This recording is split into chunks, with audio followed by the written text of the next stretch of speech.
hakan ne, naji ana faɗi ne, kai ruwan zuma ne amma wasu sun kace guba ne. To ya hakan ne, na sake tambaya ne, kasa waɗansu hauka ma na ɗauka rashin sani ne. A yau ina anan ne, domin neman sani ne, waɗansu na so su mulke ka amma ba da mar haka ne. Ta ya zan faɗi ne, domin kowa ya gane, kadin shugaba ne akan mahakan Allah ya so ne.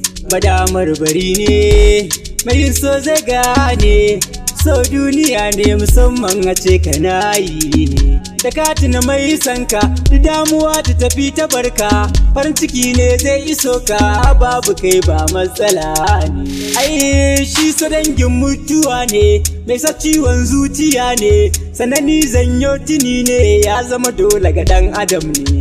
Wai idan ba ka so ne, ɗaya kake mura rayuwa ne, duk kuɗin ka idan ba ka so lallai ba ka da lafiya ne. Mai yin so kuma jarumi ne, sana aikin zuciya ne, nan ya iya yin shiga ne da yawa waɗansu an rasa ne. Kuma karkai gardama ne, da so bai da hankali ne, ba ruwansa da kankani ne, jariri ma ya san da shi ne. Shidin bai zuwa ɗan adam ba, ba jinsin aljani ba, ba tsoro ba kyankyasa ba, babu wanda ya gan shi so ne. Shi din bai san dan gari ba, bai san rani ne ka zo ba, diran da ya sauka kanka a duniyar kai ma kaɗan ne. Domin ya da farin ciki ne, ba ka kallon kowa ne, so ya cire kunya ne, a gaban ka ina nufi ne. Wani ƙarfi zai iso ne, a gurin ka farin ciki ne, domin furcin magana ne, dan kada dama ta wuce ne. Ranar ka zama jarumi ne, da kowa za ka yi